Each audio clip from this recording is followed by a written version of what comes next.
Good evening all, and welcome back to Paranoia Files. Tonight I bring you a collection unlike any other, 8 deeply disturbing accounts drawn from the dark heart of Kentucky, where the line between reality and nightmare blurs beyond recognition. These are not fabricated tales meant to entertain. These are real experiences, documented encounters that survivors have carried with them, haunted by memories they cannot erase. In this episode, we will journey through the hidden corners of the Bluegrass State, where evil wears many faces. From unexplained disappearances on desolate backroads to sinister neighbors hiding unspeakable secrets, from voices calling out from the darkness to discoveries that should have remained buried, each story has been meticulously researched and reconstructed from first-hand testimonies. Some of these accounts have never been shared publicly until now. To protect the identities of those involved, certain names and identifying details have been changed. But the core truth of what happened remains untouched and unfiltered. These stories will unsettle you because they are authentic, because they happen to people just like you, in places that could be anywhere. If you are new here, make sure to subscribe to Paranoia Files for daily true horror content that will keep you awake long after the lights go out. Hit that notification bell so you never miss when the darkness calls. Now let the terror begin. In the fall of 2019, I made what I thought would be a fresh start. My name is James, and I had just accepted a teaching position at a small community college in Harlan County, Kentucky.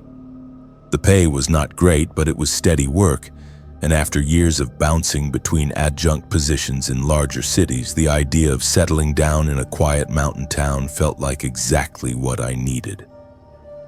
The stress of urban living had worn me down. I wanted simplicity, I wanted peace. I wanted to disappear into the kind of place where nobody asked too many questions and life moved at a slower pace. Looking back now, I realize I got exactly what I asked for, just not in the way I imagined. Finding housing in Harlan County was more challenging than I expected. The town itself was small, with a population that had been steadily declining for decades as the coal industry collapsed. Most of the available rentals were run-down trailers or outdated apartments that looked like they had not been updated since the 1970s. I was about to settle for a cramped efficiency above a laundromat when I saw a listing on Craigslist that seemed too good to be true. A 3-bedroom house on the outskirts of town, fully furnished, utilities included, for $600 a month. The ad included only 2 photos, both exterior shots showing a modest white clapboard house with a wide front porch and a gravel driveway. No interior images. The description was brief. Quiet location. Responsible tenant only. No pets. First and last month required. Contact Rick for details. I called the number immediately.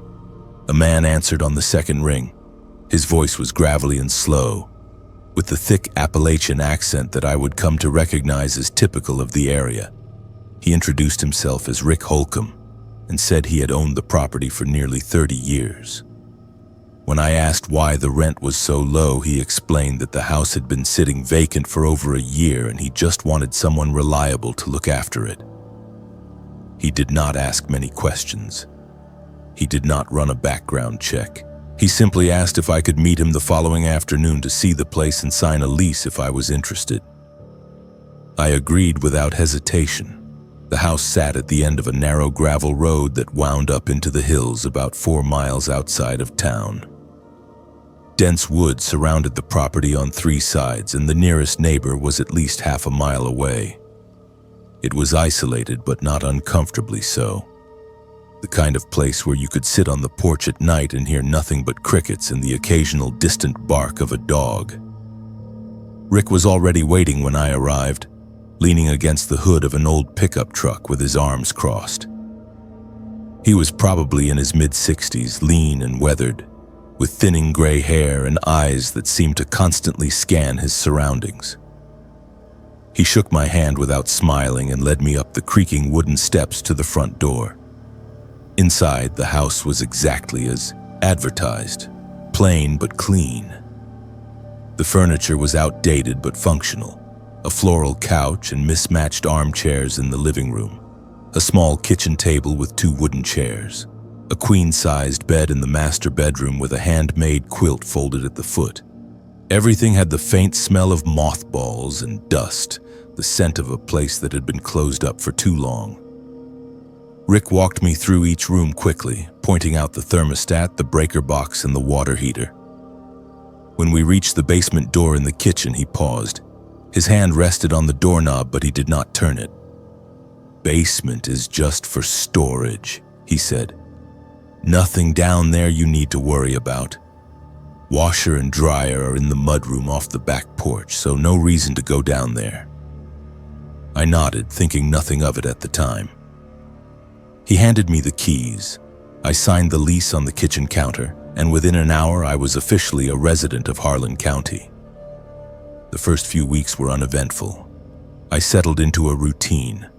I taught my classes during the day, graded papers in the evenings, and spent my weekends exploring the surrounding hills. The isolation that had initially felt peaceful began to feel heavier as the days grew shorter and the nights stretched longer. By mid-October, the trees had turned brilliant shades of red and gold, and the temperature dropped enough that I needed to keep a fire going in the wood stove most evenings. It was during one of those cold nights that I first heard the sound. I was sitting on the couch reading when I heard a faint scraping noise coming from somewhere below me. At first, I thought it might be an animal that had gotten under the house. Raccoons or possums were common in the area, but the sound was rhythmic, deliberate, like something being dragged across a concrete floor. I set my book down and listened. The noise stopped. I waited for several minutes, but it did not return. I convinced myself I had imagined it and went back to reading. The sound came again 2 nights later. This time it was louder, more distinct. It lasted for maybe 10 or 15 seconds before stopping abruptly. I stood up and walked into the kitchen, staring at the basement door. Rick's words echoed in my mind. "Nothing down there you need to worry about." I tried the handle. It was locked. I had not even noticed before. There was a key deadbolt installed on the door, and I did not have the key. I sent Rick a text asking if he had left a key for the basement. He responded within minutes. "No key. Door stays locked. Like I said, just storage. Nothing you need down there." I should have pressed him. I should have demanded access to every part of the house I was paying to live in. But I did not. I told myself it did not matter. I had no reason to go into the basement anyway. Still, the locked door nagged at me, and the sounds continued. Over the next several weeks, the noises became more frequent. Sometimes it was the scraping sound. Other times it was a low thudding, like something heavy being moved. Once I could have sworn I heard muffled voices. I started spending less time in the house. I worked late at the college. I drove into town for dinner instead of cooking at home. I avoided being there at night whenever possible. But eventually, curiosity got the better of me. It was a Saturday afternoon in early November. I had been to the hardware store in town and bought a small pry bar. I told myself I just wanted to see what was down there. Maybe there was an old furnace making noise. Maybe the foundation was settling. I needed a rational explanation. I wedged the pry bar into the gap between the door and the frame and leaned my weight into it. The wood splintered and the lock gave way with a sharp crack. The door swung open, revealing a steep wooden staircase descending into darkness. I flipped the light switch at the top of the stairs. A single bare bulb flickered to life, casting weak yellow light over the space below. The air that rose up from the basement was cold and damp, carrying with it a smell that made my stomach turn. It was not the smell of mold or decay. It was something sharper. Chemical. I descended the stairs slowly, gripping the railing. My heart was pounding so hard I could hear it in my ears. The basement was larger than I expected. It stretched beneath the entire footprint of the house, with a low ceiling supported by thick wooden beams. The floor was bare concrete, stained in places with dark patches that looked disturbingly like old blood. Along the far wall, there was a workbench cluttered with tools: hammers, wrenches, a coil of rope, a roll of plastic sheeting. Next to the bench was a filing cabinet.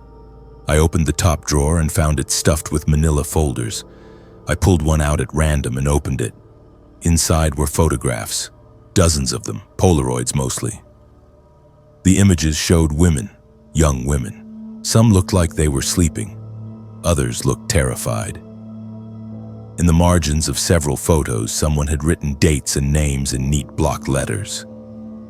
I felt my hands begin to shake. I opened another folder. More photographs, more names, more dates.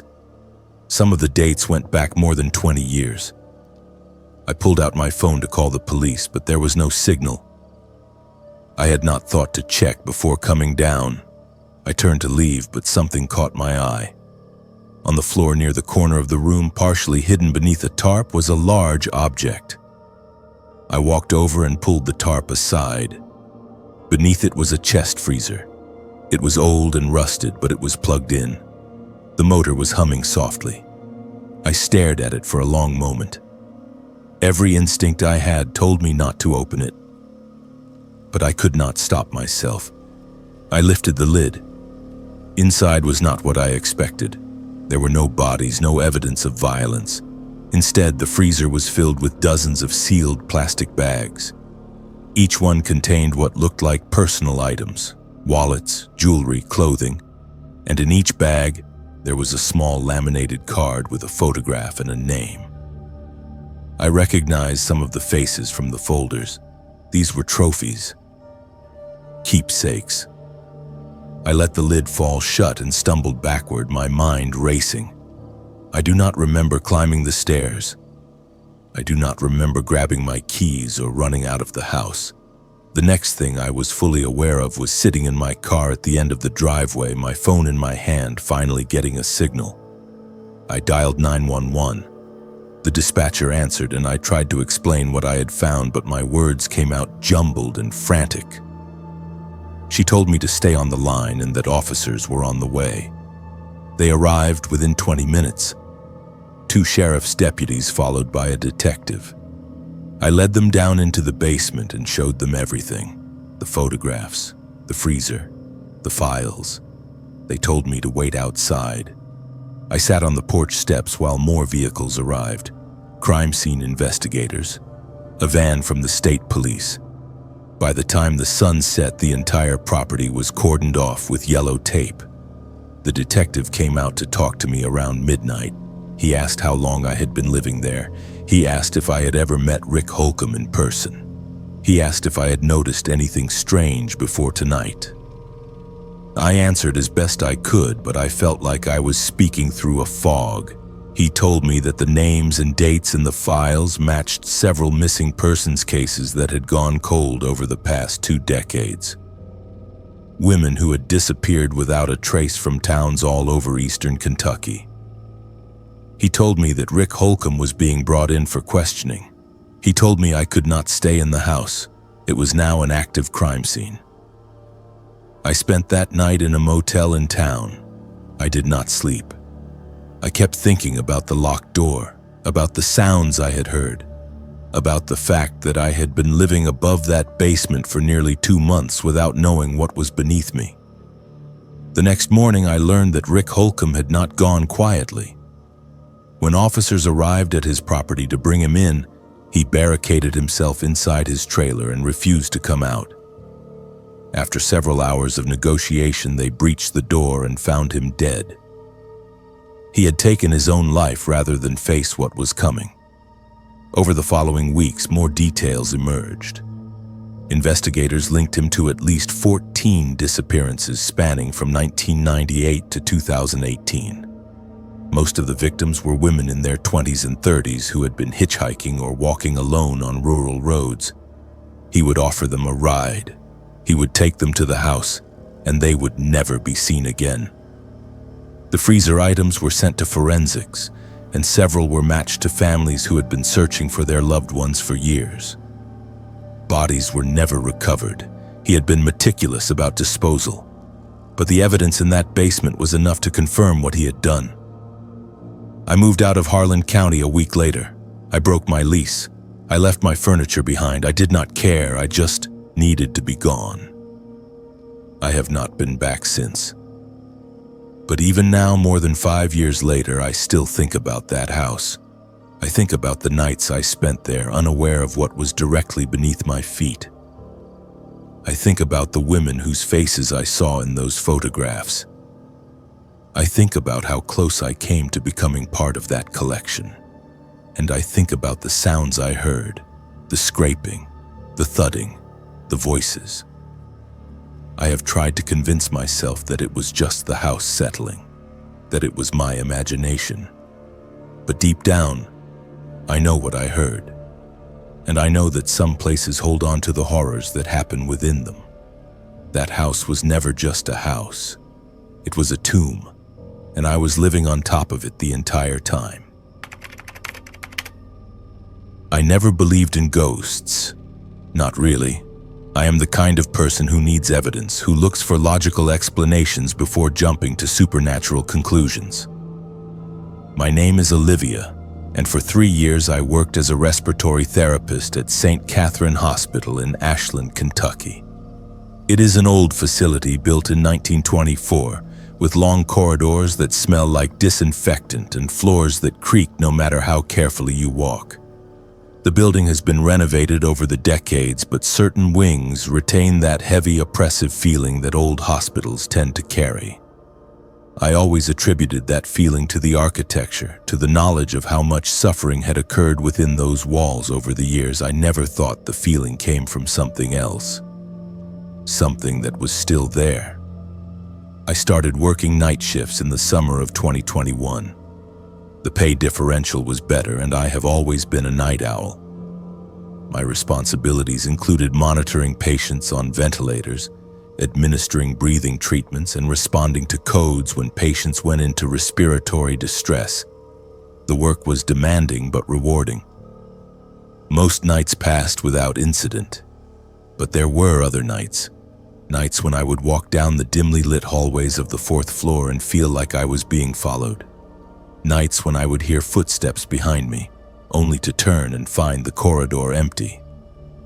I dismissed these experiences as exhaustion or stress. Working 12-hour shifts in a hospital will do that to you. Your mind plays tricks when you are tired. The first real incident happened in late September. I was doing rounds on the 4th floor, checking on a patient in room 412. The patient was an elderly man recovering from pneumonia, stable but still requiring supplemental oxygen. As I adjusted his nasal cannula and recorded his vitals, I felt a sudden drop in temperature. The room had been warm when I entered, but within seconds it became so cold that I could see my breath. I looked up at the thermostat on the wall. It read 72 degrees. That made no sense. I walked to the window to see if it had been left open, but it was sealed shut. The cold intensified. My fingers began to ache. I could feel goosebumps rising on my arms beneath my scrubs. Then I heard it, a whisper, soft and indistinct, like someone speaking just out of earshot. I froze. The patient was asleep. There was no television on, no radio. I turned slowly, scanning the room. There was no one else there. The whisper came again, closer this time. I could not make out the words, but the tone was unmistakable. It was pleading, desperate. I felt a knot of fear tighten in my chest. I finished my check as quickly as I could and left the room. The moment I stepped into the hallway, the temperature returned to normal. I stood there for a moment, trying to steady my breathing. I told myself it had been a malfunction with the ventilation system, a draft, something rational. But deep down, I knew that was not true. Over the next few weeks, the incidents escalated. I began experiencing cold spots throughout the 4th floor. They would appear without warning, always in different locations. sometimes in patient rooms, sometimes in the hallway. Once, in the supply closet, the whispers became more frequent as well. I started hearing them almost every shift. They were always faint, always just beyond comprehension. But they were persistent, and they seemed to follow me. Other staff members began to notice something was wrong. My coworker, a nurse named Denise, asked me one night if I was feeling okay. She said I looked pale and distracted. I almost told her what I had been experiencing, but I stopped myself. I did not want her to think I was losing my mind. Instead, I said I was just tired. She nodded sympathetically and told me to take a break if I needed one. But I did not take a break. I kept working. I kept pretending everything was fine. The turning point came in mid-October. I was in the break room around 2 in the morning, eating a granola bar and scrolling through my phone when the lights flickered. Not just once, but repeatedly, on and off, on and off. I looked up at the fluorescent fixtures overhead. They buzzed and crackled, then went out completely. The room plunged into darkness. I fumbled for my phone and turned on the flashlight. The beam cut through the blackness, illuminating the empty chairs and tables around me. I stood up and walked toward the door. That was when I saw her. She was standing in the hallway just outside the break room. A woman. She wore a white dress that looked old-fashioned, with long sleeves and a high collar. Her hair was dark and hung loose around her shoulders. Her face was pale, almost luminous in the dim light. But it was her eyes that made my blood run cold. They were hollow, empty, like black voids where eyes should have been. She stared at me without blinking, without moving. I opened my mouth to speak, but no sound came out. My throat had gone dry. My heart was hammering so hard I thought it might burst. Then she moved, not walked, moved. She glided toward me with a fluid, unnatural motion, as if her feet were not touching the ground. I stumbled backward, knocking over a chair. The crash echoed through the empty break room. I turned and ran. I did not look back.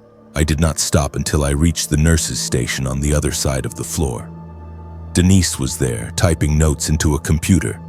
She looked up, startled by my sudden appearance. "Olivia, what is wrong?" she asked. I could not answer. I was shaking too hard. My hands were trembling. My legs felt weak.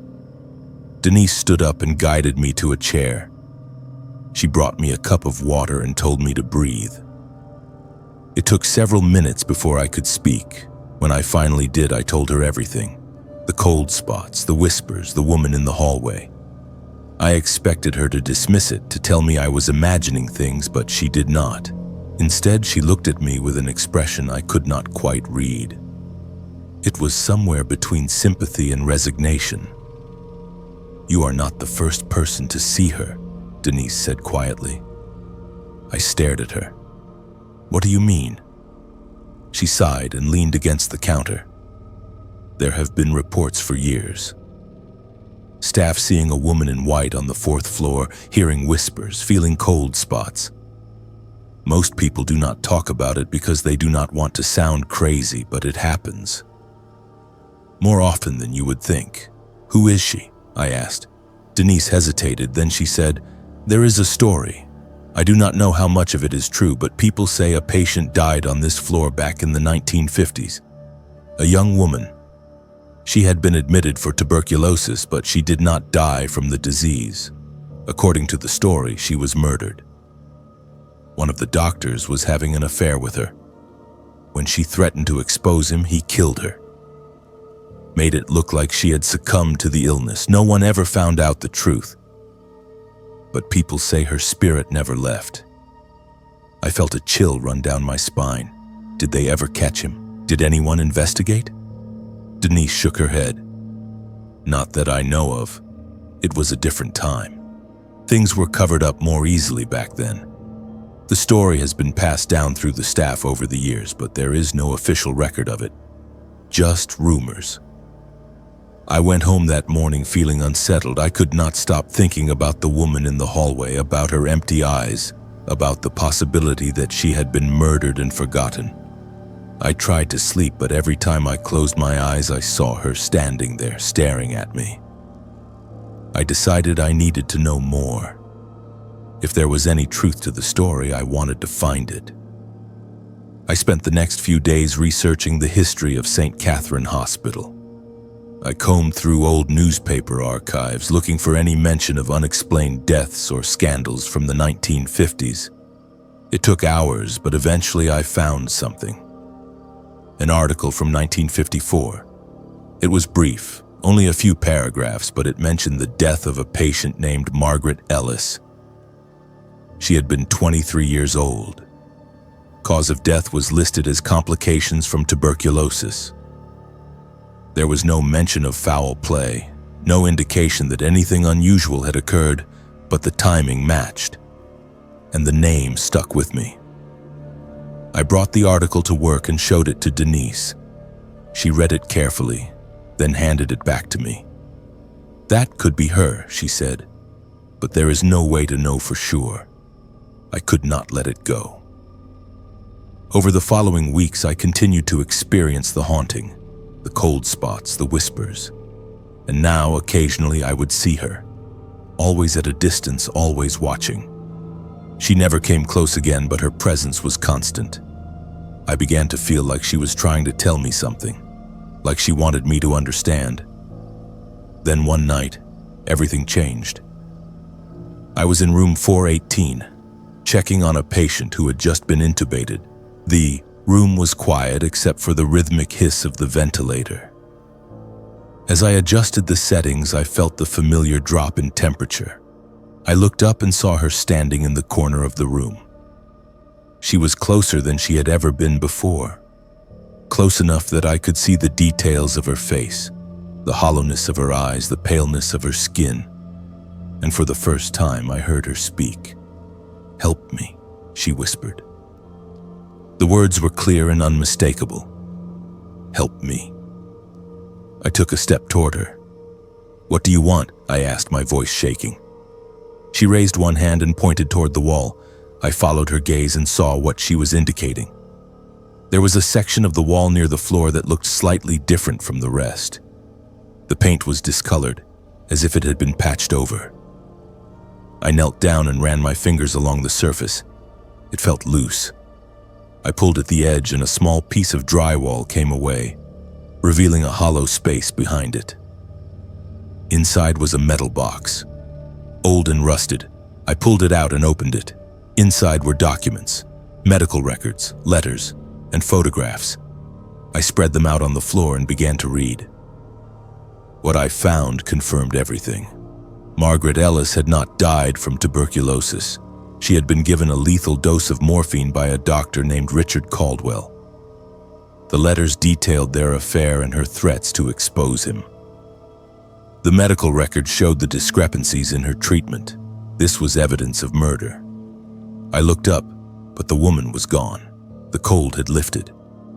The room felt normal again. I gathered the documents and took them to the hospital administration the next morning. An investigation was launched. The findings were made public. The story of Margaret Ellis was finally told. And after that night, I never saw her again. The cold spots disappeared. The whispers stopped. She had gotten what she needed: justice, recognition, peace. I left St. Catherine Hospital a few months later. Not because I was afraid, but because I needed a change. The experience had shaken me in ways I am still processing. I no longer dismiss the supernatural.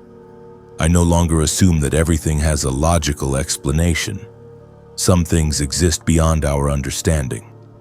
Some spirits linger because they have unfinished business. And sometimes, if you listen carefully, they will tell you what they need.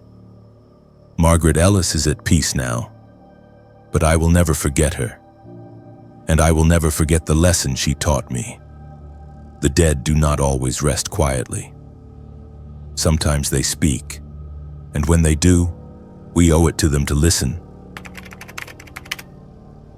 I woke up in my car with no memory of how I got there. That is the part that terrifies me the most. Not the missing time, not the inexplicable injuries, but the fact that 3 hours of my life simply vanished, leaving behind only fragments of images that make no sense, and a growing certainty that something happened to me on that road. Something I cannot explain. My name is Michael, and this is what I remember. It was a Friday night in March of 2022. I had been visiting my sister in Pikeville, Kentucky, helping her move into a new apartment. The drive back to my home in Lexington was supposed to take about 2.5 hours. I left around 9 in the evening, planning to be home before midnight. The route I took was familiar. Highway 80 through the mountains, then connecting to Highway 15 north. It is a winding, isolated stretch of road, especially at night, but I had driven it dozens of times before. I had no reason to expect anything unusual.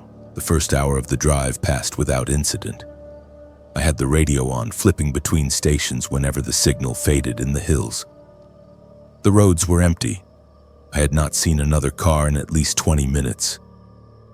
That was normal for that time of night in that part of the state.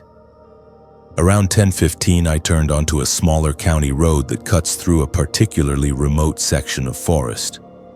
It is a shortcut I often took to avoid the longer route through town. The road is narrow and poorly lit, with dense trees pressing in on both sides. But it saves about 15 minutes, so I always used it. That is where things started to feel wrong. About 5 miles down that road, my headlights began to flicker. At first, I thought it was just a loose connection. I tapped the dashboard and they steadied, but then they flickered again and again.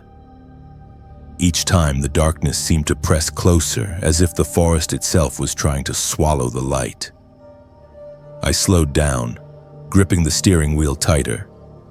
That is when I noticed the silence. The radio had gone to static. Not the usual fuzzy interference you get in the mountains, but complete oppressive static. I reached over to turn it off, but before I could, the engine sputtered. The car jerked forward, then slowed. The dashboard lights dimmed. I felt a spike of panic. My car had always been reliable. There was no reason for it to act like this. I pulled over to the side of the road and put the car in park. The headlights were still flickering, casting erratic shadows across the trees. I turned the key to restart the engine, but nothing happened. No sound, no response. The battery was not dead. The lights were still on, albeit barely, but the car refused to start. I sat there for a moment, trying to think. I had no cell signal. I was at least 10 miles from the nearest house. And it was dark. Truly dark. The kind of darkness you only find in the middle of nowhere, where the trees block out the stars and the only light comes from your own headlights. That is when I saw them. 3 figures standing in the road ahead. They were not moving. Just standing there, perfectly still, illuminated by the flickering beams of my headlights. I could not make out any details. No faces, no clothing, just silhouettes. Human-shaped, but somehow wrong. Too tall. Too rigid. I stared at them, my breath catching in my throat. For a moment, I thought they might be other drivers who had broken down. But there were no other cars. No lights except mine. I honked the horn. The sound was muffled, as if the air itself was absorbing it. The figures did not react. They just stood there, motionless. I felt a wave of dread wash over me. Something about them was deeply unnatural. I tried the ignition again. This time the engine turned over. Relief flooded through me. I put the car in drive and started forward, intending to turn around and find another route.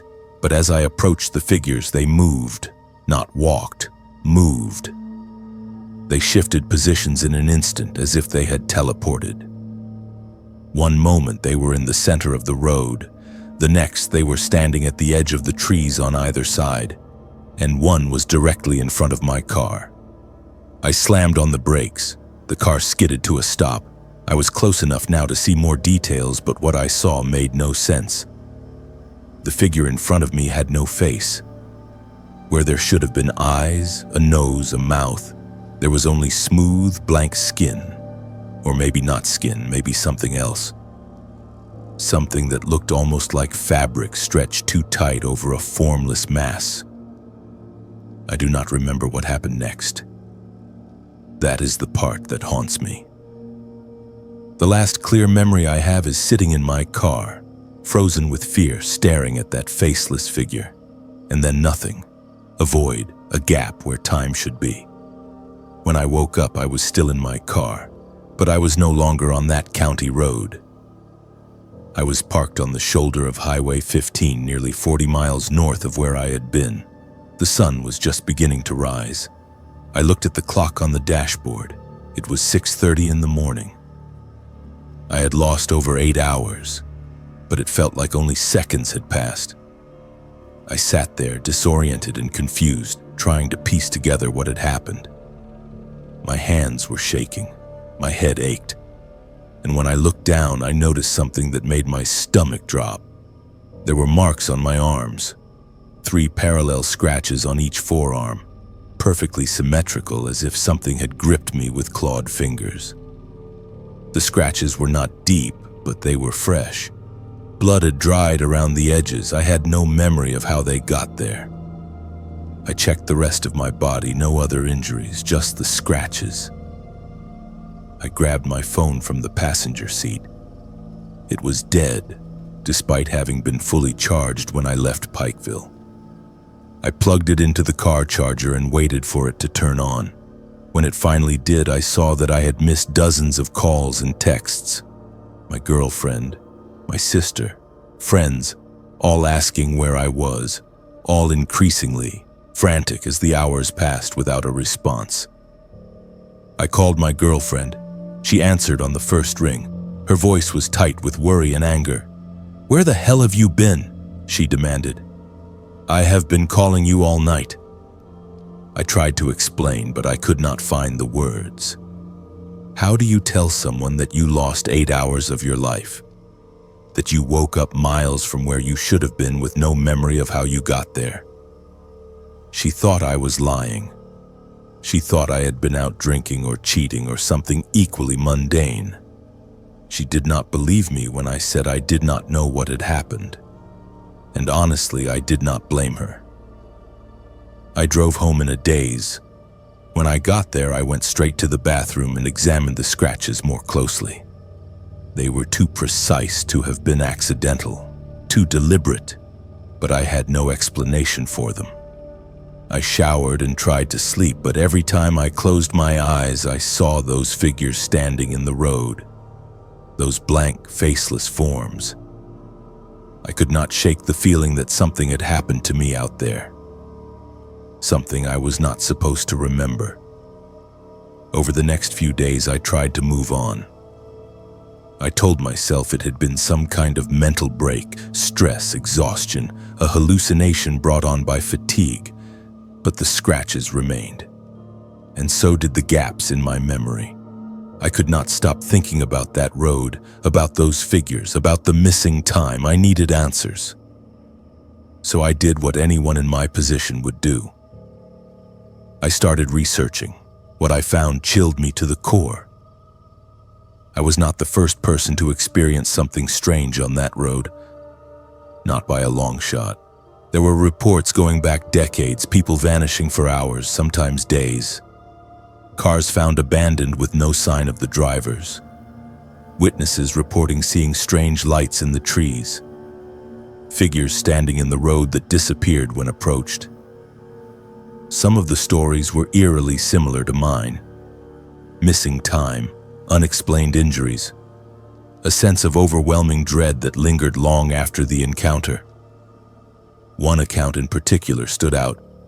A woman named Sarah Brennan had disappeared on that same stretch of road in 1998. She had been driving home from work when she called her husband to say she had pulled over because her car was acting strangely. That was the last time anyone heard from her. Her car was found 3 days later, parked on the side of the road, engine running, doors unlocked. But Sarah was gone. A search was conducted. Dogs, helicopters, volunteers combing the woods. Nothing. She had simply vanished. Her case was never solved, and according to the reports I found, she was not the only one. At least 6 other people had gone missing on that road over the past 50 years. None of them were ever found. I contacted the local sheriff's office and asked if I could file a report. The deputy I spoke to was polite but dismissive. He took down my information and told me that if I wanted to pursue it further, I could, but there was not much they could do without evidence. I asked if there had been other reports of strange activity on that road. He hesitated, then admitted there had been, but most of them were written off as hoaxes or misunderstandings. People seeing things in the dark, letting their imaginations run wild. He did not take me seriously, and I could not blame him. If someone had told me this story a year ago, I would not have believed them either. But I know what I experienced, and I know that something is out there on that road, something that defies explanation. I have not driven that route since. I take the long way now, even though it adds time to my trip. I cannot bring myself to go back. The thought of seeing those figures again, of losing more time, is too much. But the scratches on my arms have faded, and so has the physical evidence. All I have left are my memories, fragmented and incomplete, and the certainty that I was not alone out there. I do not know what happened to me that night. I do not know what those figures were. I do not know where I went for those 8 hours. But I do know this. There are places in this world where the rules do not apply, where time bends and reality fractures, and once you have been to one of those places, once you have crossed that threshold, you can never truly go back. You carry it with you. A shadow, a weight, a question that will never be answered. If you ever find yourself driving through the mountains of eastern Kentucky late at night, and your car starts acting strangely, and you see figures standing in the road, do not stop. Do not investigate. Just keep driving. And pray that you make it home with your memories intact. Because not everyone does. And some of us are left with only the fragments of something we were never meant to see. There is a particular kind of fear that comes from realizing someone you trusted was never who they claimed to be. It is a violation that goes deeper than physical harm. It is the sudden understanding that you were blind to danger that existed right in front of you, sometimes for years. My name is Emma, and I learned this lesson in the worst possible way. The man I thought was a harmless elderly neighbor turned out to be someone I should have feared from the very beginning. I moved to a quiet subdivision in Louisville in the spring of 2020, right as the world was shutting down due to the pandemic. I had just accepted a position as a graphic designer for a marketing firm, and the job was fully remote. The timing seemed perfect. I found a small 2-bedroom house on a tree-lined street where everyone kept their lawns pristine and waved politely when you drove past. It felt safe. It felt normal. And after years of living in cramped apartments in the city, I was ready for something stable. My neighbor to the left was a man named Mr. Calloway. That is what everyone called him. I never learned his first name. He was in his early 70s with thinning white hair and a slight stoop to his posture. He lived alone in a modest brick house that looked exactly like mine, just mirrored. He had been there for over 30 years, according to the woman across the street who filled me in on the neighborhood gossip during my first week. She described him as quiet, polite, and a bit of a recluse since his wife had passed away a decade earlier. He kept to himself, she said, but he was harmless. I met him a few days after moving in. I was carrying groceries from my car when he appeared at the edge of his driveway, leaning on a cane. He smiled and offered to help. I politely declined, but thanked him. We exchanged pleasantries. He asked where I was from, what I did for work, the usual small talk. He seemed kind, grandfatherly. The kind of neighbor you would feel comfortable asking to water your plants while you were out of town. I had no reason to think otherwise. Over the next few months, I saw him occasionally. He would be outside tending to his small garden or checking his mailbox. We would wave. Sometimes we would chat briefly about the weather or the state of the neighborhood. He never lingered too long. He never asked invasive questions. He was respectful of boundaries. That is what made everything that came later so much more disturbing. He was careful, deliberate. He knew exactly how to present himself. The first thing that struck me as odd was the packages. I started noticing that Mr. Calloway received deliveries almost every day. Large boxes, small padded envelopes, sometimes multiple shipments in a single afternoon. At first, I did not think much of it.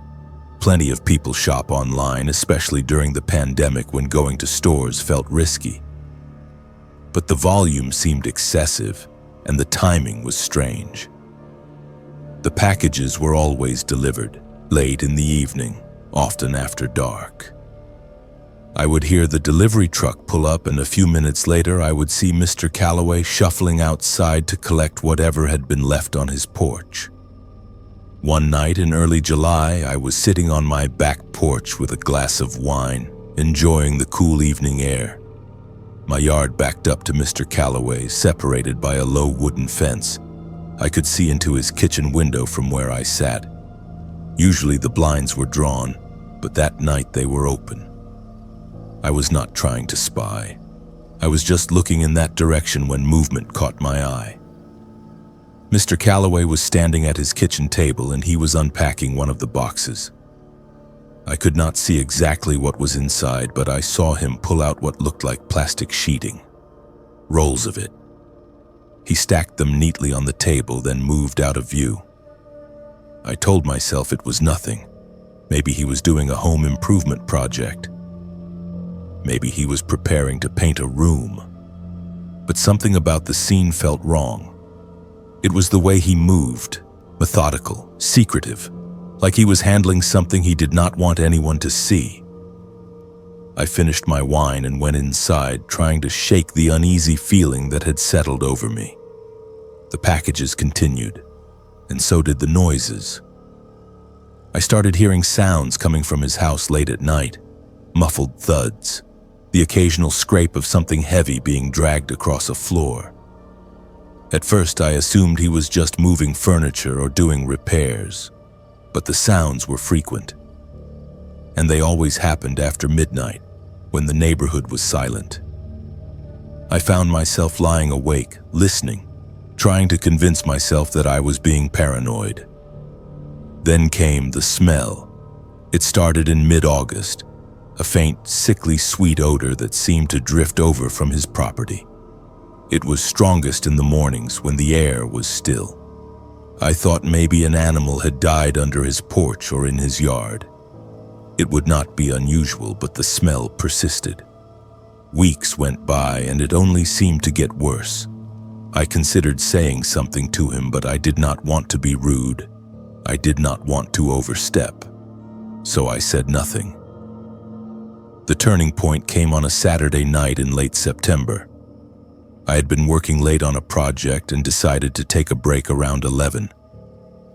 I went to the kitchen to make tea, and as I filled the kettle, I glanced out the window. Mr. Calloway's garage door was open. That in itself was unusual. He always kept it closed. But what I saw inside made my blood run cold.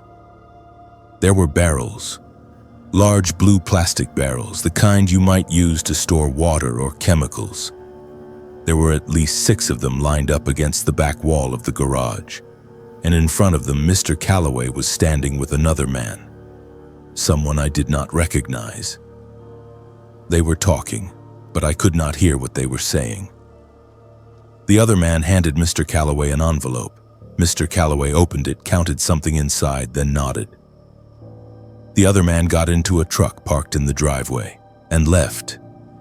Mr. Calloway closed the garage door. I stood there, staring at the now closed door, my heart pounding. What had I just witnessed? What was in those barrels?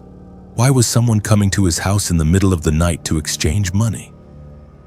The rational part of my brain tried to come up with innocent explanations. Maybe he was selling something. Maybe it was a business transaction. But the fear that had been building for months suddenly crystallized into certainty. Something was very wrong. I did not sleep that night. I lay in bed staring at the ceiling, replaying everything I had seen over the past few months. The packages, the noises, the smell, the barrels, the late-night visitor. None of it made sense individually, but together it painted a picture I could not ignore. The next morning, I called a friend who worked in law enforcement. I explained what I had been noticing, trying to sound calm and rational. He listened without interrupting, then told me I should file a report. He said it might be nothing, but it was better to be safe. He also told me not to confront Mr. Calloway directly. If there was something illegal happening, confronting him could put me in danger. I went to the police station that afternoon and filed a report. The officer who took my statement was polite but skeptical. He asked a lot of questions. How long had I been noticing these things?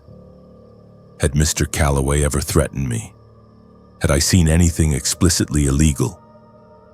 I answered as best I could, but I could tell he thought I was overreacting. He said they would look into it, but he could not make any promises. I left feeling frustrated and unsure if I had done the right thing.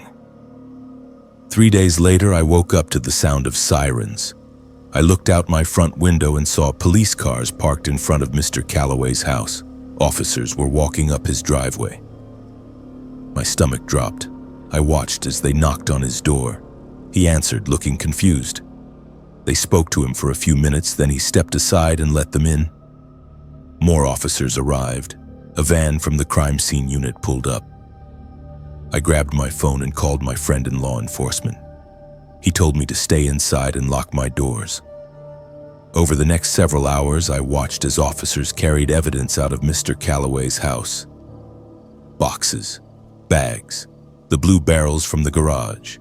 Mr. Calloway was led out in handcuffs, his head down, refusing to make eye contact with anyone. Neighbors came out of their houses, standing in clusters on the sidewalk, whispering and pointing. I stayed inside, watching through my window, my hands shaking. Later that evening, a detective came to my door. He introduced himself and asked if he could ask me a few questions. I let him in. He told me that they had executed a search warrant based on my report and additional evidence they had gathered. What they found was worse than I could have imagined. Mr. Calloway had been running a drug manufacturing operation out of his home. The barrels contained chemicals used to produce methamphetamine. The packages were supplies he had been ordering online. The late-night visitor was a buyer. And the smell I had been noticing for weeks. It was the byproduct of the chemical process.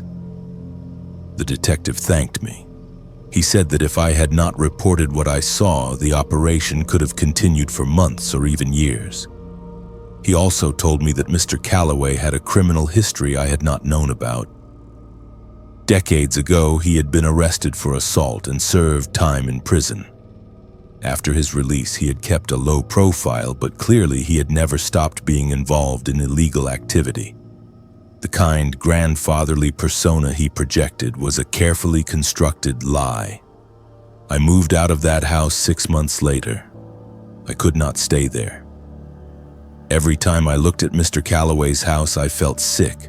I kept thinking about all the times I had waved to him, smiled at him, made small talk. I kept thinking about how close I had been to someone so dangerous and how completely oblivious I had been. It was a violation of trust that I am still processing. The experience taught me something important. Danger does not always announce itself. It does not always look threatening or act suspiciously. Sometimes it wears a friendly face. Sometimes it lives right next door, hiding in plain sight, waiting for someone to notice. I was lucky, I noticed, but I think about all the people who do not, who ignore their instincts, who convince themselves that they are being paranoid.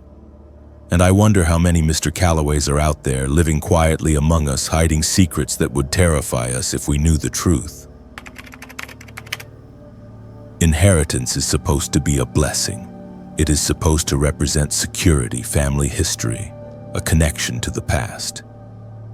But what I inherited from my grandmother was something far darker than I could have imagined. My name is William, and the farmhouse she left me came with something that refused to let me leave. Something that still calls to me even now, years after I fled. My grandmother passed away in January of 2021. She was 92 years old and had lived her entire life in the same farmhouse in Bell County, Kentucky. It sat on 80 acres of land, most of it forested, at the end of a long dirt road that wound up into the hills. As a child, I visited her often. I remember the smell of wood smoke and baking bread, the creaky wooden floors, the way the wind rattled the windows on cold nights. It was isolated but never felt lonely when she was alive. She filled the house with warmth and stories. But after she died, the house felt different, empty, waiting. I was her only living relative, so the property passed to me without complication. I had been living in Cincinnati at the time, working a corporate job I hated. The idea of leaving the city and starting fresh in the mountains appealed to me. I could work remotely. I could fix up the house. I could finally have the space and quiet I had been craving. So in early March, I packed up my life and moved to Bell County.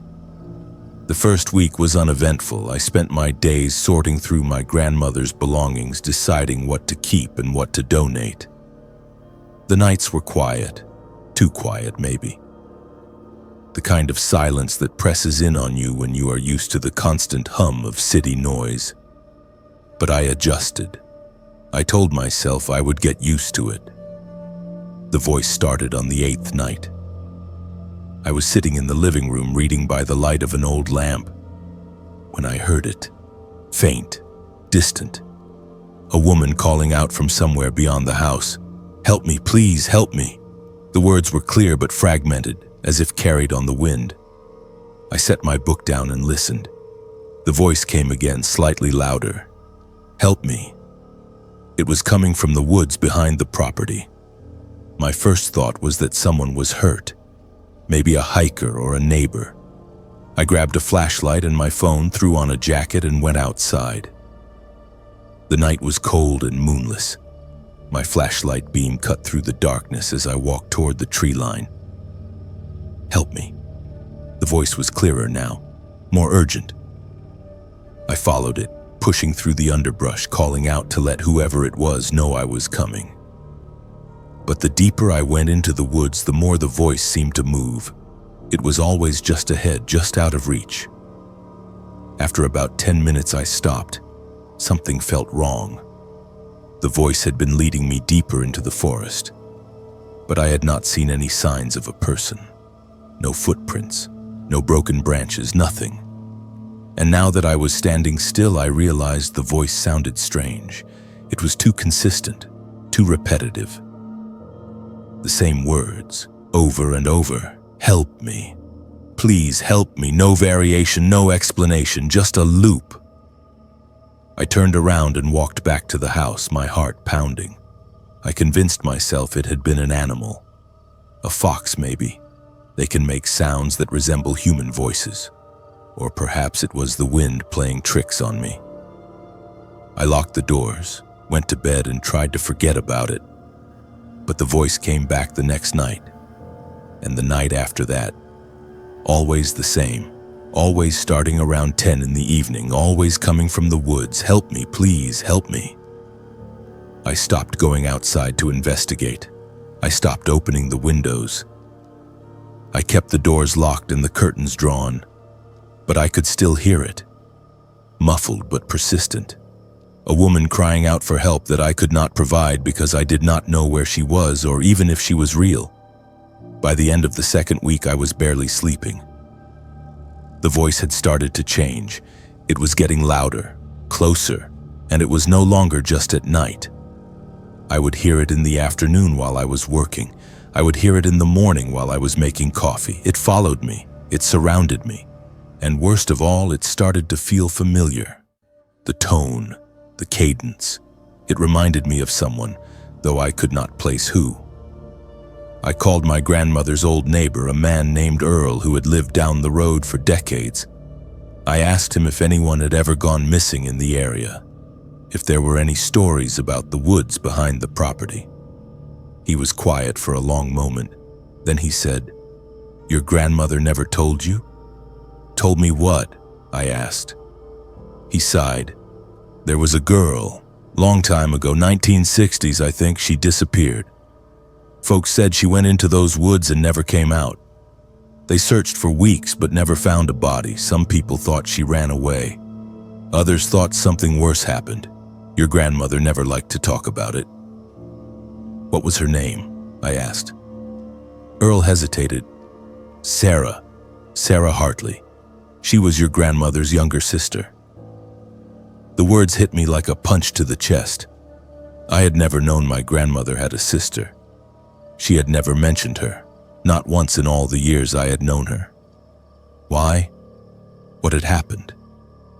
I pressed Earl for more details, but he said he did not know much. Just that Sarah had vanished and the family had never been the same afterward.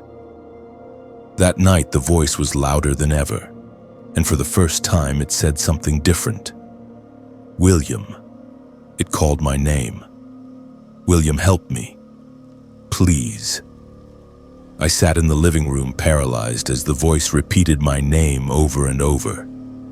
It was no longer coming from the woods, it was coming from inside the house, from upstairs. From my grandmother's old bedroom, I forced myself to stand. I grabbed the flashlight again and climbed the stairs. The voice grew louder with each step. "William, help me, please." The door to the bedroom was closed. I had not been in that room since I arrived. I had not been able to bring myself to go through her things yet.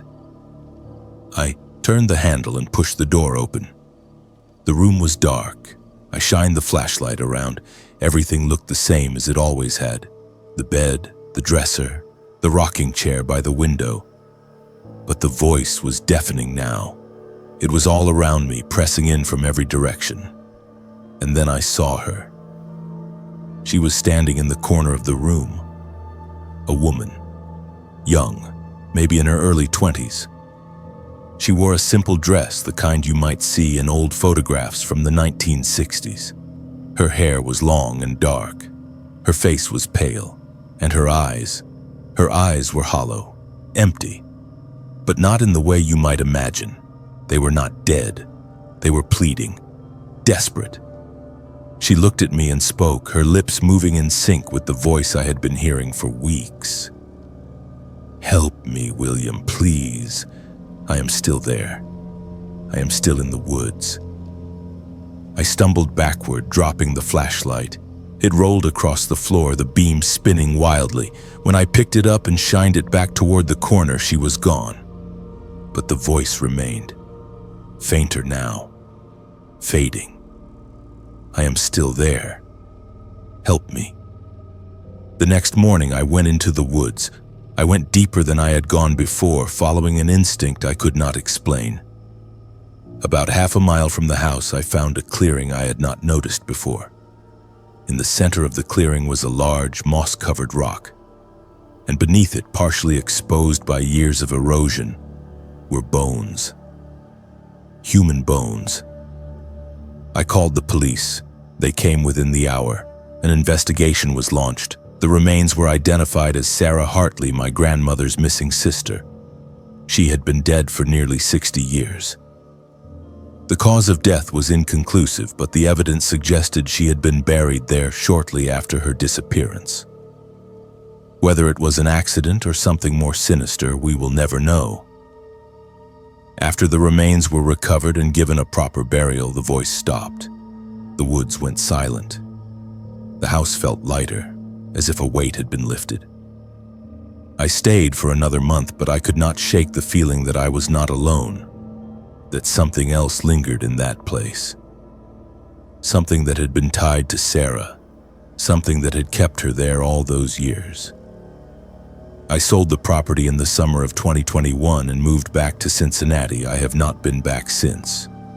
But sometimes late at night when the world is quiet and still, I think I hear it again. Faint, distant, a woman's voice calling out from somewhere I cannot reach. Help me, please help me. And I wonder if she is truly at rest or if some part of her is still there, trapped in those woods, waiting for someone to hear her.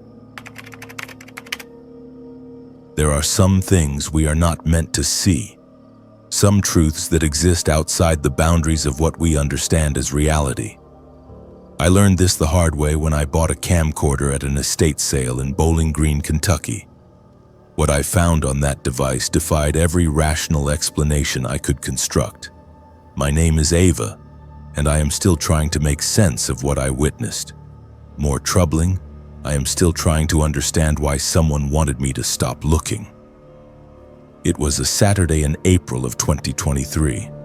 I had been hunting for vintage electronics to resell online, a side business I had been running for about 2 years. Estate sales were gold mines for this kind of thing. People often did not know the value of what they were selling, and I could usually find cameras, audio equipment, or old gaming consoles for next to nothing. The sale that day was at a large Victorian house on the outskirts of town. The owner had passed away with no living relatives, and the estate was liquidating everything. I arrived early and made my way through the crowded rooms, scanning tables piled high with decades of accumulated belongings. In a back bedroom, I found a box of electronics, VCRs, cassette players, tangled cords, and at the bottom a Sony camcorder from the late 90s. It was in decent condition, still in its original case with a few blank tapes and one that appeared to have been used. I asked the woman running the sale how much she wanted for it. She glanced at the box and said $20 for everything. I handed her the cash and carried it to my car. Back home, I plugged in the camcorder to see if it still worked. The power light came on. Good sign. I inserted the used tape and pressed play. Static filled the small screen for a few seconds, then an image appeared. It was footage of a family gathering, a birthday party by the looks of it. Children running around a backyard, adults talking and laughing. The quality was grainy, but the scene was clear enough. I fast-forwarded, watching as the tape played through various clips.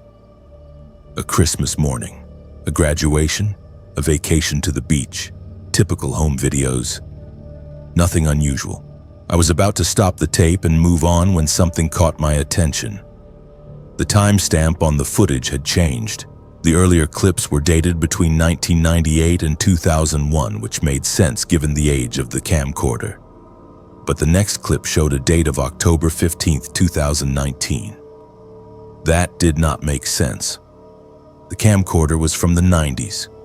It should not have been able to record anything after 2001 unless someone had used it recently. But the footage quality was identical to the older clips.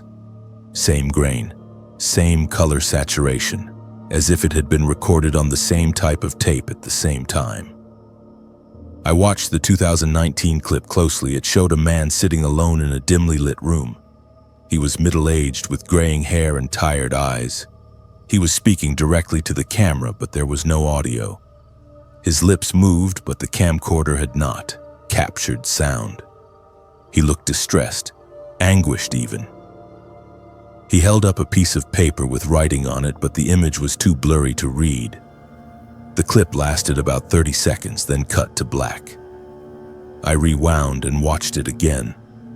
Something about the man's face bothered me. He looked familiar, though I could not place where I might have seen him. I took a screenshot using my phone and ran it through a reverse image search. Nothing came up. I tried a facial recognition app. Still nothing. Frustrated, I set the camcorder aside and went about my day. But I could not stop thinking about it. That night, I went back to the footage. I watched the entire tape from beginning to end, paying closer attention this time. And that is when I noticed something I had missed before. In one of the early clips, a Christmas morning from 1999, there was a brief moment where the camera panned across the living room. In the background, barely visible, was a framed photograph on the mantel. I paused the video and zoomed in as much as the small screen would allow. The photograph showed a man, the same man from the 2019 clip. My heart started to race. I grabbed my laptop and began searching for information about the estate sale. I found the listing online. It included a brief description of the deceased homeowner. His name was Richard Malone, age 73. No surviving family. I searched his name and found an obituary. It included a photograph. It was him, the man from the 2019 clip. But according to the obituary, Richard Malone had died in March of 2023, just a few weeks before the estate sale. If he had died in March, how had he recorded footage of himself in October of 2019? And why did the footage show him looking so distressed? I kept digging. I found old newspaper articles about Richard Malone. He had been a high school history teacher in Bowling Green for over 30 years before retiring in 2015. There was nothing particularly remarkable about him. No scandals, no controversies. Just a quiet, unremarkable life. But then I found something that made my stomach drop. An article from November of 2019, just 1 month after the timestamp on the video. The headline read, "Local man reported missing." The article stated that Richard Malone had been reported missing by a neighbor after not being seen for several days. His car was still in the driveway. His house was locked. There were no signs of forced entry or struggle. He had simply vanished. According to the article, he was found 2 weeks later, wandering along a rural road about 20 miles outside of town. He was disoriented and dehydrated, but otherwise unharmed. When questioned by police, he claimed to have no memory of where he had been or what had happened during the 2 weeks he was missing. The case was closed, chalked up to a mental health episode.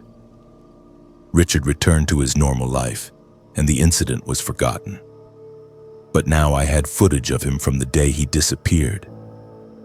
Footage that should not exist.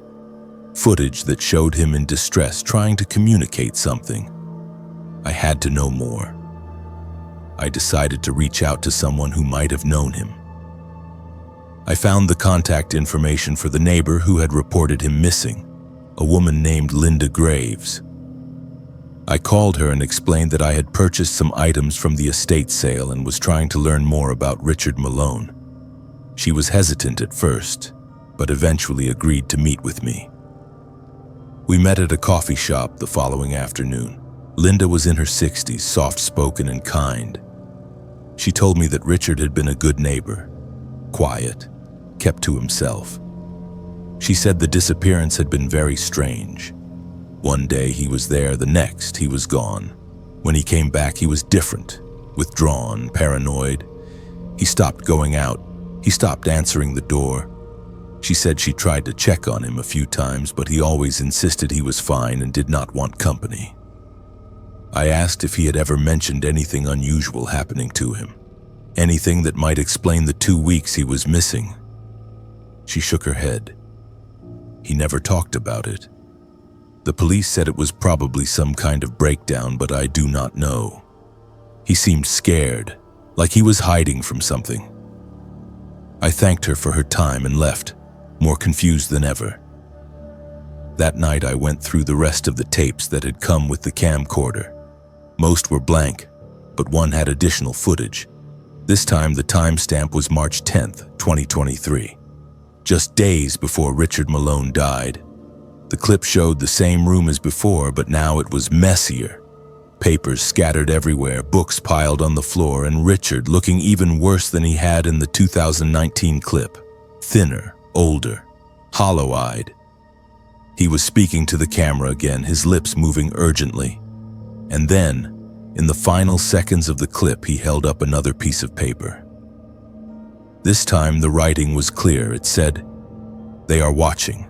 Do not look for me." I felt a chill run down my spine. Who was watching? What did he mean? And why had he recorded these messages? I considered going to the police, but what would I tell them? That I had found a camcorder with footage that should not exist? That a dead man had left cryptic warnings on old tapes? They would think I was crazy. But then things got worse. 2 days after watching the final clip, I received an email. The subject line was blank. The message contained only one sentence. Stop digging. The email address was a random string of letters and numbers, no name, no signature. I tried to reply, but the message bounced back. The account did not exist. I told myself it was a coincidence, maybe a spam email, but the timing was too specific. Someone knew I had been looking into Richard Malone. Someone knew I had the tapes. I started to feel watched, paranoid. I would catch movement in my peripheral vision, but when I turned, there was nothing. I would hear footsteps outside my apartment at night, but when I looked through the peephole, the hallway was empty. A week later, my apartment was broken into. Nothing was stolen except the camcorder and the tapes. The police said it was likely a random burglary, but I knew better. Whoever had sent the email had taken what they wanted. The evidence was gone. All I had left were the screenshots on my phone and the memories of what I had seen. I have not received any more emails. The footsteps have stopped, but I cannot shake the feeling that I stumbled onto something I was never supposed to find. Something that involves more than just one man's disappearance. I think Richard Malone knew something. I think he tried to warn someone, and that warning ended up in my hands by accident. Or maybe it was not an accident. Maybe he wanted someone to find it, to ask questions, to uncover the truth. But whatever that truth is, someone else wants it buried. And I am not brave enough to keep digging. So I am leaving it here, a record of what I found, a warning to anyone else who might come across something similar. Some mysteries are not meant to be solved, and some recordings should never be played. There are decisions we make in a split second that change the entire trajectory of our lives. Looking back, I can pinpoint the exact moment when everything went wrong. It was the moment I saw him standing on the side of the road with his thumb out, and instead of driving past like every instinct told me to, I slowed down and stopped. My name is Benjamin, and I am writing this because I need someone to know what happened. I need someone to understand that not everyone you meet is who they appear to be, and sometimes showing kindness can be the most dangerous thing you can do. It was late October of 2022. I had been driving back to Lexington from a photography workshop in Elizabethtown. The drive was supposed to take about 2 hours, but I had left later than planned, and it was already past 10 in the evening. The highway was dark and mostly empty. I had the radio on low, some late-night talk show droning in the background. I was tired but alert enough. I just wanted to get home. That is when I saw him. He was standing on the shoulder of the highway, illuminated briefly by my headlights. A man in his 30s, maybe 40. He was wearing jeans and a dark jacket. His thumb was extended in the universal gesture for hitchhiking. As I passed him, I glanced in my rearview mirror. He was still standing there, watching my taillights disappear into the distance. I should have kept driving, I know that now. But in that moment, I thought about how cold it was outside, how isolated that stretch of highway was, how long he might have been standing there. I thought about what it would be like to be stranded in the middle of nowhere with no way to get help. And against my better judgment, I hit the brakes and pulled over. I watched in the side mirror as he jogged up to the car. He was smiling, grateful. He opened the passenger door and slid into the seat, bringing with him a gust of cold air and the faint smell of cigarettes and sweat. "Thank you so much," he said. "I have been out here for over an hour. Nobody stops anymore, you know. I nodded, putting the car back in drive. "Where are you headed?" I asked. He hesitated for just a fraction of a second before answering. "Lexington. Same as you, I hope." I told him I was going to Lexington and that I could drop him off wherever he needed. He thanked me again and settled into the seat. For the first 10 minutes, the conversation was normal. He told me his name was Dale. He said his car had broken down a few miles back and he had been trying to get a ride ever since. He asked what I did for a living. I told him I was a photographer. He nodded and said that sounded interesting. His responses were polite but vague. He did not offer much information about himself, and the more we talked, the more I started to notice small things that did not add up. His clothes, for example.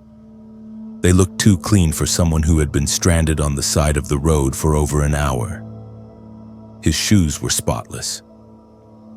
No mud. No scuff marks.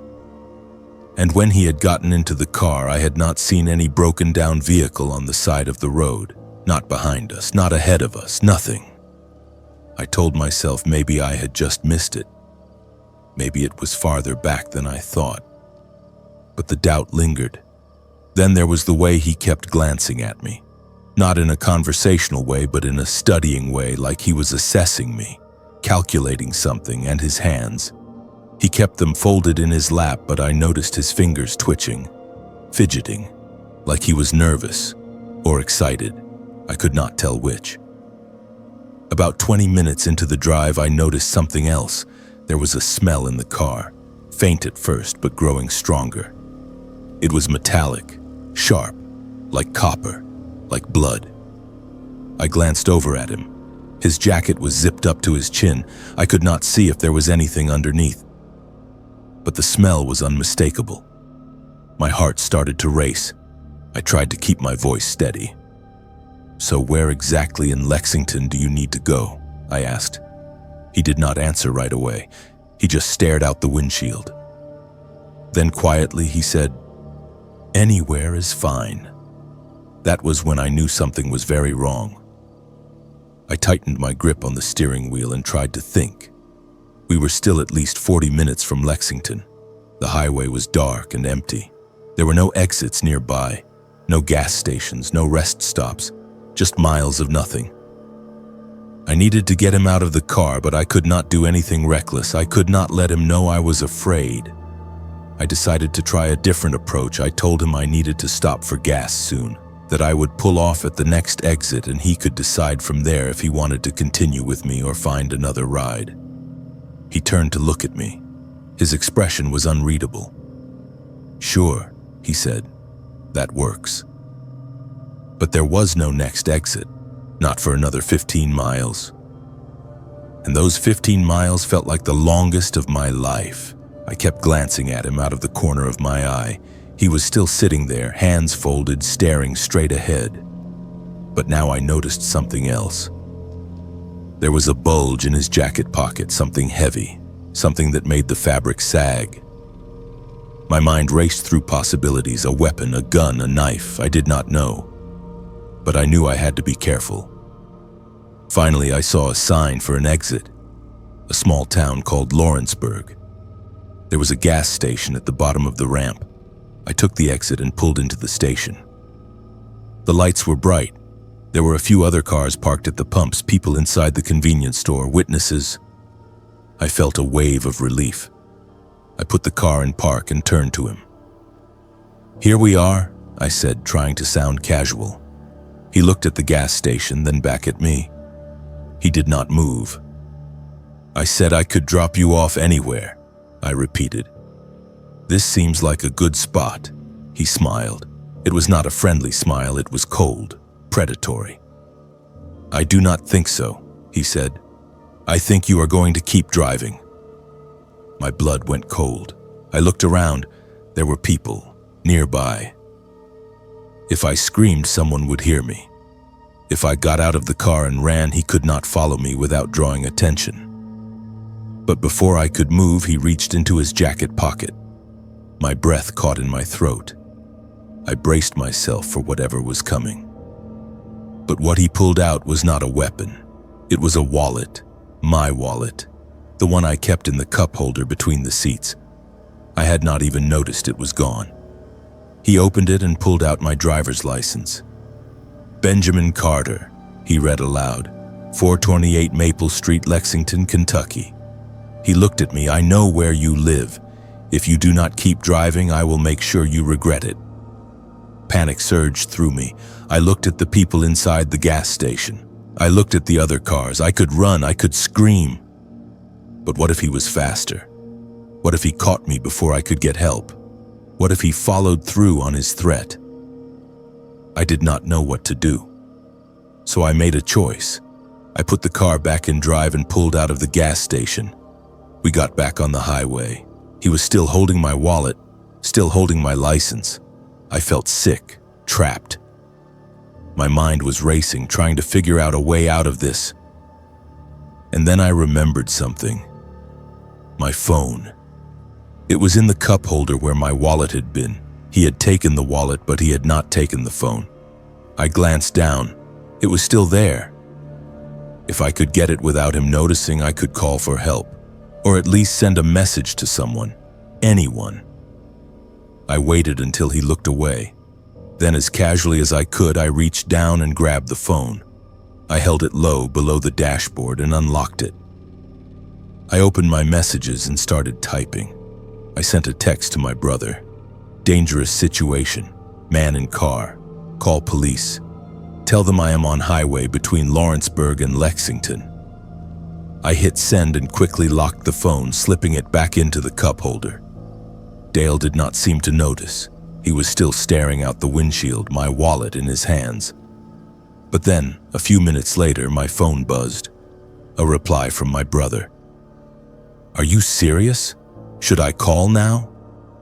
The sound made Dale turn his head. He looked down at the phone, then at me. His expression darkened. "Who did you message?" he asked. I tried to lie. I said it was just a notification, nothing important. He did not believe me. He grabbed the phone and looked at the screen. His jaw clenched. He threw the phone out the window. I heard it shatter on the pavement behind us. My last connection to the outside world was gone. I was alone with him. No way to call for help. No way to let anyone know where I was. I felt tears sting my eyes, but I forced them back. I had to stay calm. I had to think. We were getting closer to Lexington. There would be more traffic, more exits, more opportunities to get away. I just had to wait. But Dale had other plans. He told me to take the next exit. It was not the exit for Lexington. It was a smaller road that led into a rural area. I hesitated. He leaned closer, his voice dropping to a whisper. "Take the exit, now." I did. We turned off the highway and onto a narrow 2-lane road. It was dark, no streetlights, no houses, just trees pressing in on either side. He told me to keep driving, to go deeper into the woods. My hands were shaking, my heart was pounding so hard I thought it might explode. And then, out of nowhere, I saw headlights behind us. A car. It was coming up fast. And then I heard the siren. The police. My brother had called them. They had found us. Dale heard it too. He swore and told me to pull over. I did. The police car pulled up behind us, lights flashing. An officer got out and approached the car. I rolled down the window, my hands still trembling. The officer asked if everything was okay. I told him no. I told him everything. About the hitchhiker, about the threats, about the wallet. Dale tried to run, but there was nowhere to go. The officer tackled him before he got 10 feet. They searched him and found a knife in his jacket pocket. The same pocket I had seen bulging earlier. They also found my wallet. And when they ran his name, they discovered he had an outstanding warrant for assault and robbery. He had done this before, to other drivers, other people who had made the same mistake I did, who had stopped to help and ended up as victims. I was lucky. I got away. But I will never forget that night. And I will never pick up another hitchhiker again. Some objects carry memories. Others carry something far darker. I learned this the hard way when I purchased an antique photograph at a flea market in Paducah, Kentucky. What should have been a simple decorative piece for my apartment became a gateway to something I still cannot fully explain. My name is Sophia, and I am sharing this story as a warning. Not everything from the past should be brought into the present. Some things are meant to stay buried. I have always been drawn to antiques. There is something about old objects that fascinates me. The history, the craftsmanship, the stories they hold. Every Saturday morning I would visit the flea markets and estate sales around Paducah, searching for unique pieces to add to my collection. Vintage cameras, old books, furniture. I was not picky. If it had character, I wanted it. It was a humid Saturday in June of 2022 when I found the photograph. The flea market was crowded that day, tables packed with everything from costume jewelry to rusted farm tools. I was browsing a booth filled with old picture frames and mirrors when I saw it. A large sepia-toned photograph in an ornate wooden frame. The image showed a family. A man, a woman, and 3 children. They were posed formally in front of a simple wooden house. The clothing dated the photo to the late 1800s, maybe early 1900s. The family looked stern, as was typical of photographs from that era. No smiles, just stoic expressions staring directly at the camera. The frame was beautiful, hand-carved with intricate floral patterns. I asked the vendor how much he wanted for it. He barely glanced at it before saying $10. I handed him the cash and carried it to my car, pleased with the find. When I got home, I hung it on the wall in my living room above the couch. It fit perfectly with the aesthetic I was going for. Vintage, rustic, a little bit eerie. The first night I slept fine. No dreams, no disturbances. But the second night was different. I woke up around 3 in the morning drenched in sweat. My heart was pounding. I had been dreaming, but it was not like any dream I had ever experienced. It felt real, too real. In the dream, I was standing in a field. It was dusk. The sky was dark and heavy with storm clouds. In the distance, I could see a wooden house, the same house from the photograph. I was walking toward it, but my legs felt heavy, like I was moving through water. As I got closer, I heard screaming. A woman's voice, high-pitched and desperate. I tried to run toward the house, but I could not move fast enough. The screaming grew louder, and then I woke up. I sat up in bed, gasping for air. My room was dark. The only light came from the street lamp outside my window. I looked at the clock, 3:07. I got up and went to the kitchen for water, trying to shake off the lingering unease from the dream. I told myself it was just my imagination, that I had probably watched too many horror movies before bed. But as I walked back to my bedroom, I passed the living room, and that is when I saw it. The photograph had changed. I stopped in my tracks, staring at it. The family was still there, the man, the woman, the children. But their positions were different. Before, they had been standing in a straight line. Now they were arranged differently. The woman was slightly off to the side. One of the children was missing from the frame. I rubbed my eyes, convinced I was still half asleep. But when I looked again, nothing changed. The image was different. I walked closer, my heart racing. I reached up and took the frame off the wall. I turned it over, looking for an explanation. Maybe it was a trick of the light. Maybe I had misremembered how they were positioned. But I knew what I had seen. I carried the photograph into the kitchen and set it on the table under the bright overhead light. I stared at it for several minutes. The family stared back. Their expressions were the same, stern, unsmiling. But something about their eyes bothered me. They looked aware, like they were watching me. I went back to bed, but I did not sleep. I kept thinking about the photograph, about the dream, about the screaming woman. The next morning, I decided to do some research. If the photograph was from the 1800s, there might be records. Maybe I could find out who the family was, where the house was located, what had happened to them. I started with the frame. The craftsmanship suggested it was handmade, likely by someone local. I took photos of the image and ran them through reverse image search engines. Nothing came up. I posted the photograph on a few antique collector forums, asking if anyone recognized the family or the house. One person responded. They said the style of the house and clothing suggested rural Kentucky, possibly McCracken County. That was where Paducah was located. It was a start. I spent the next few days digging through historical records at the local library, census data, land deeds, obituaries. Finally, I found something, a newspaper article from 1897. The headline read, "Tragedy Strikes Local Family." The article described a fire that had destroyed a farmhouse just outside of Paducah. 3 people had died. A woman named Eleanor Whitmore and her 2 youngest children. The husband, Samuel Whitmore, and the eldest child had survived. The fire was ruled accidental, caused by a knocked-over lantern. But the article mentioned that neighbors had reported hearing screaming for hours before anyone arrived to help. By the time they got there, it was too late. I felt a chill run down my spine, the screaming woman from my dream. It had to be Eleanor, and the photograph.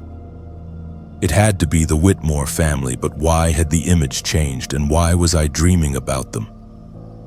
That night, the dreams got worse. I was no longer just standing outside the house. I was inside. I could feel the heat from the fire, the smoke burning my lungs. Could hear the children crying.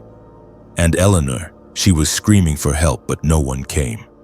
I tried to move, to do something, but I was paralyzed. I could only watch as the flames consumed everything. I woke up gasping, tears streaming down my face. I looked at the clock. 3:07 again. I got out of bed and went to the living room. The photograph was on the wall where I had rehung it, but now it had changed again. The woman, Eleanor, was no longer in the frame. Only Samuel and the children remained, and their faces. They were no longer stoic. They looked terrified. I could not take it anymore. I grabbed the photograph off the wall and carried it to the kitchen. I was going to destroy it, throw it away, burn it, whatever it took to make this stop. But as I set it on the table, I noticed something I had not seen before. There was writing on the back of the frame. Faint, almost illegible. I turned it over and squinted at the words. They were carved into the wood. "Help her, please help her." My hands were shaking. I did not understand. Help who? Eleanor? She was dead. She had been dead for over 100 years. How could I help her? But the dreams continued. Every night, always the same. The fire, the screaming, the helplessness. I was not sleeping. I was barely eating. I started to lose weight. My friends noticed and asked if I was okay. I told them I was fine, but I was not. I was falling apart. Finally, I decided to go to the location where the house had been. The article had mentioned the approximate area. I drove out there one afternoon following old property maps. The house was long gone. Only an empty field remained.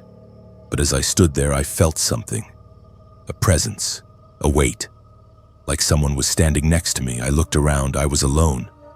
But the feeling did not go away. I closed my eyes and spoke out loud. "Eleanor, if you are here, I am sorry.